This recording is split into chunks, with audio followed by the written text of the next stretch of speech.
Hello, welcome to Virgo Philippines. So, ito yung reading natin for Virgo.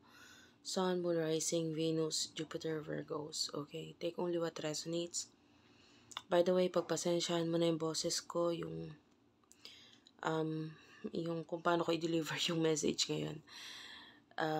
Medyo ano pa ako ngayon, medyo may sakit pa ako. But anyway, I will try my best na ma-deliver pa rin sa inyo ang message.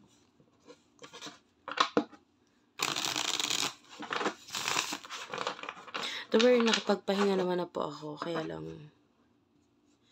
nagising lang kasi ako saglit gawa ng I usually get up this madaling araw talaga, lagi yan. So mag-reading ako para sa inyo. For Virgo, Sun, Moon, Rising, Venus, Jupiter, Virgos. Sana mag-comment kayo dyan, guys. Sobrang na-appreciate ko yung comment. By the way, kung nakapagpabook ka na ng reading sa akin or hindi ko pa nagagawa yung reading mo, meron kaming sinasabing schedule date. Kasi yung iba nagko-comment, bakit daw nakakapag-reading ako ng general reading tas wala pa yung sa kanila. Hindi ko po pwedeng i-read lahat ng personal sa isang araw lang or kaya nakalaan lang ang may sinasabing date doon kung kailan yung sa inyo. Kasi kailangan pa rin natin mag-reading dito sa channels and at the same time, may mga ibang businesses pa ako na inaasikaso. May choice naman kayo. Pwede naman kayo hindi magpa-reading sa akin. Honestly. Kasi sa totoo lang, ayoko na pong magpa-personal reading eh. Ayan. Why? Kasi yun nga po, yung iba masyadong nagmamadali. Ayan.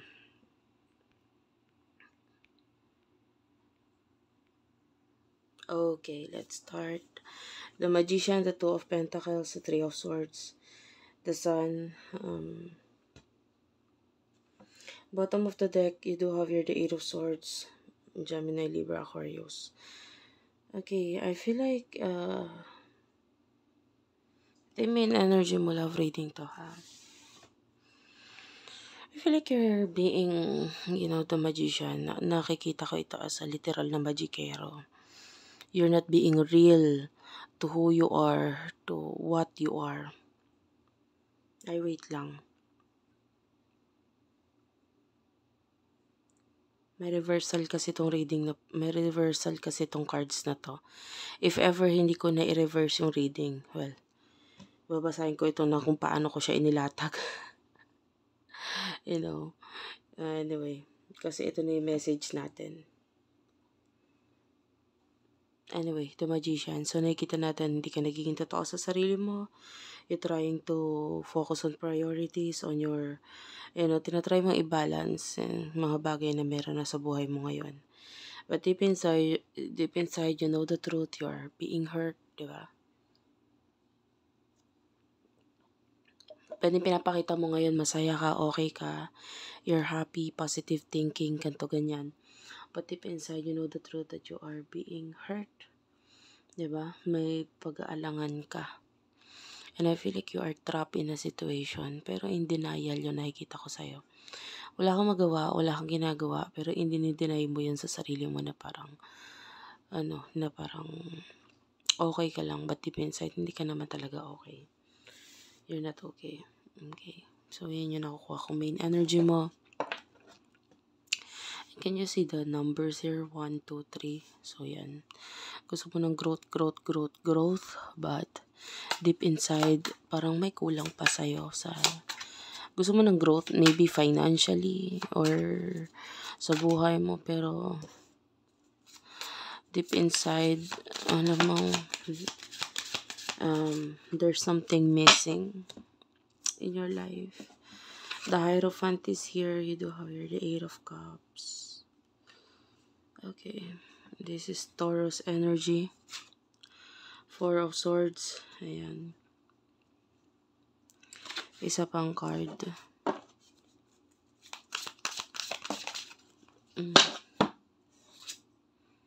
Nine of Pentacles. Taurus, Virgo, Capricorn. Cancer, Scorpio, Pisces. Okay. So, sa nakikita natin dito, you are dealing with someone na parang this one is very mature, spiritual person. Well, kung hindi spiritual yung person mo, this could be your side, yung kabilang ito. Pwedeng ikaw ito na very spiritual. Maybe even someone na nagsha-share ng mga spiritual belief. Pwedeng may kinalaman sa spiritual na bagay, religious na bagay, whatever, no? A very traditional person. No, could also be a tarot reader, spiritual healer, or if not, could be may ginagampanan sa church or what. Okay. If not, this could be you, a very spiritual person. Okay, itong person na to is not concentrating sa future. Actually, there's some kind of withdrawal. Withdrawal in a way na parang hindi na siya nag-expect ng future between the two of you. Why? Kasi wala naman siya magawa, honestly. You know, and itong bagay na to na hindi niya magawa or wala siyang magawa dito sa connection ninyong dalawa. So, I feel like this person is being open sa communication but hindi sa'yo. With other people, with other connections, with other kakonect na. Kasi nga, sa nakikita natin, you're being wishy-washy. And the person na to is like, ayoko ng ganyan, ayoko ng wishy-washy.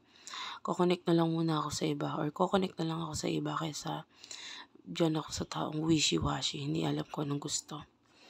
So, yung person nito is like that, dealing or connecting with other people, being open sa ibang choices sa buhay niya. Wala na siya, hindi niya na-expect yun na meron pa sa inyong dalawa. So, what is the emotions between the two of you?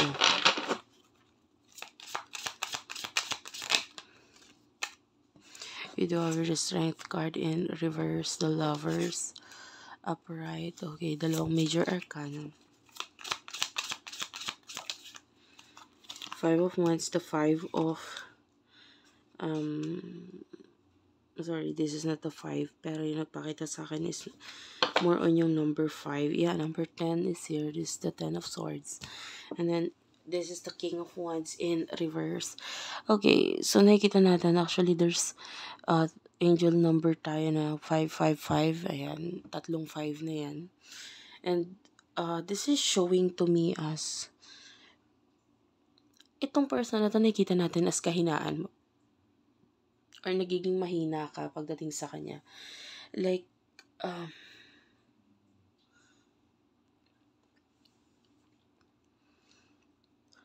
okay.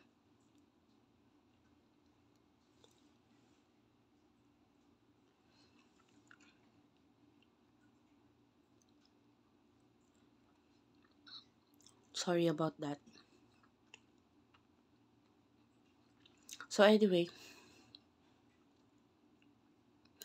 wala kang lakas ng loob na I feel like you want communication. Gusto mo ng komunikasyon, gusto mo ng koneksyon, gusto mo ng relasyon, pero wala kang lakas ng loob. Siya yung kahinaan mo and at the same time, siya yung nagpapalakas sa'yo. Like, yung iba sa inyo, siya yung may mga bagay na parang gusto mong gawain or nagagawa ka pagdating sa kanya na hindi mo magawa sa iba. Like, for example, as simple as kaya mong magtiwala sa taong to, maybe with regards to your resources, money, etc. Kaya mo gawin yun.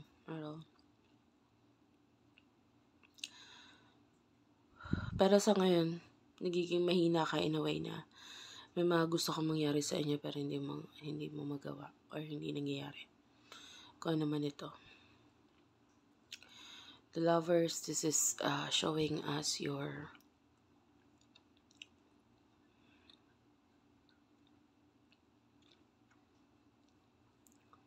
connection with this person. Pwedeng nararamdaman mo this is like a soulmate connection. And then there's separation na nangyayari sa inyo. The King of Wands. This is the emotion of your person.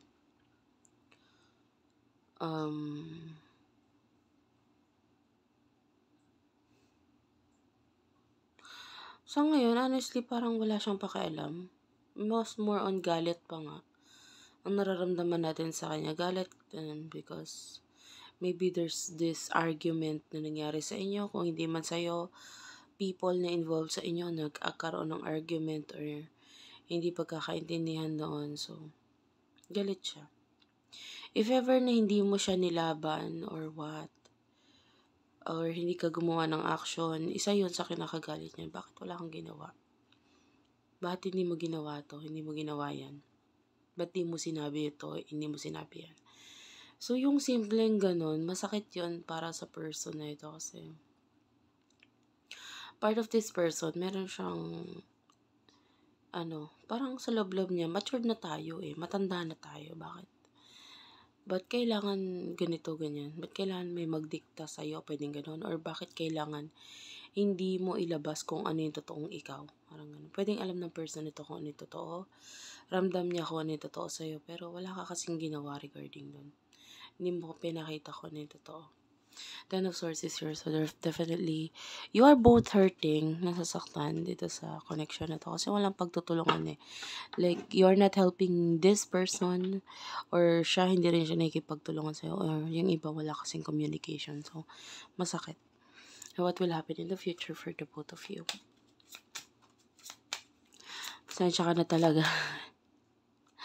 Medyo may, pa ako, medyo nilalagnat-lagnat pa ako ng konti. But, yeah. Pagpasensyahan mo na.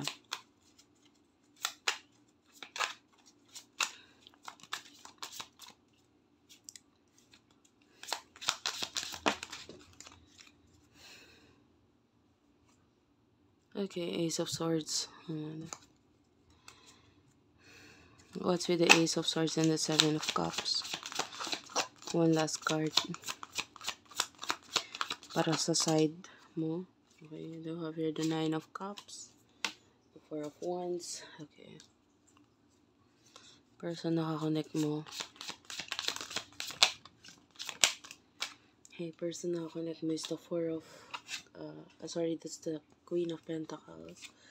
Three of Cups in reverse and the Five of Pentacles. Okay. In the future, nakakita tayo dito na you are someone na nakikitaan mo yung mga kamalian mo, mga pangit sa'yo. Like, you are being someone na nafo-focus mo yung mga negativity sa buhay mo, because tendency that being a Virgo, you are perfectionist. And then, minsan maganda, minsan pangit yung ganun. Bakit? Kasi, yung pagiging perfectionist na yun, i-apply mo ngayon sa sarili mo. Like, alam mo sa sarili mo na wala kang ganito, wala kang ganyan. So, yung mga bagay na wala sa buhay mo, may compare mo yun dun sa mga taong meron sila sa buhay nila. Like, katrabaho mo, mga kaeskwela mo nung araw, may mga ganito na sila, may buhay na silang ganito ganyan. And then tendency na pwedeng i-compare mo kung ano yung mga wala sa'yo na meron sa kanila. And then that would lead into you feeling like parang may mga pangarap kang bumagsak, or you feel so down, so low. And in the future, this is you overthinking, Ace of Swords. Kasi hindi ka ganun ka-stable, yung iba problem with regards sa home, etc. Like you nagkakaroon ka ng self-doubt. Well, yeah, of course, the advice for you is, dadating talaga sa point ng buhay ng tao ng ganun, magkakaroon ng pag-iisip ng mga ganyan-ganyan. Pero huwag ka na lang mag-isip, diba? Mag-focus ka na lang sa sarili mo, be more happy, etc. At saka, alam mo, ang sagot lang dito is be honest to yourself. Kasi, alam mo, may mga bagay na ayaw kang mawala, na lalong mawawala kung hindi ka magiging totoo sa sarili mo. Hindi lang ngayon, in your life, overall, sa buhay mo. May mga tao sa buhay mo, bagay sa buhay mo, sitwasyon sa buhay mo, na the more na ayaw mong mawala, tapos hindi ka gagawa ng desisyon, action regarding doon, the more na mawawala ito sa'yo. So, be honest to yourself. Ano ba talaga ang dapat mong gawin para tuluyang hindi mawala itong mga bagay na ito sa'yo? Okay? So, pagdating sa person na ito, I can see that A lot of money na nawala is possible na mabalik sa kanya. I can see a very stable person. Someone who will focus sa recovery. Pagdating sa kanyang business, career, like, status sa buhay. Yeah, I can see a lot of money na nawala pero mababalik. And this person is attracted to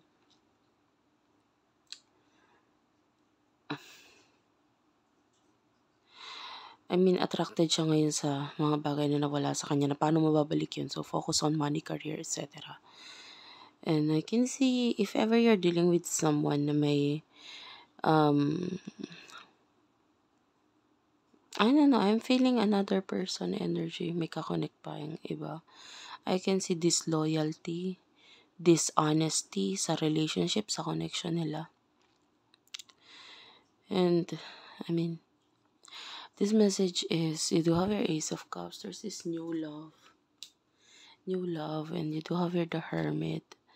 This is the Virgo energy. You can attract the new love that you want if you will get out of your hermit mode. Alam mo, being a Virgo, you are in a hermit mode most of the time. Gusto mo laging may sarili kang mundo. Alam mo yung literal na ermitanyo, may sarili kang mundo, may sarili kang pag-iisip, masyado kang sarado pagdating sa pag-iisip, maybe regarding sa love na rin. Pero you can only have this new love, new life for you once you get out of your hermit mode. And if ever that you're dealing with a new person, may other person na involved, or may kakonect ka pang isa pero may bago ka nang kakonect, well, if you feel like toxic na yung other connection with the 5 of Cups, with the 5, guys, eto hindi ako, at first, noon kasi talaga, honestly, hindi ko gusto yung mga divorce or paghihiwalay, etc. Because, especially if there are children or family na involved or what. But then, like the spirit guides and angel guides, they are, actually, sila na rin yung nakatulong sa akin para maging open pagdating sa bagay na ito. Why? Kasi marami ng experience sa buhay, sa relasyon, sa connection ninyo na pwede nagiging dahilan na parang mahirap na ito maayos, 'di ba?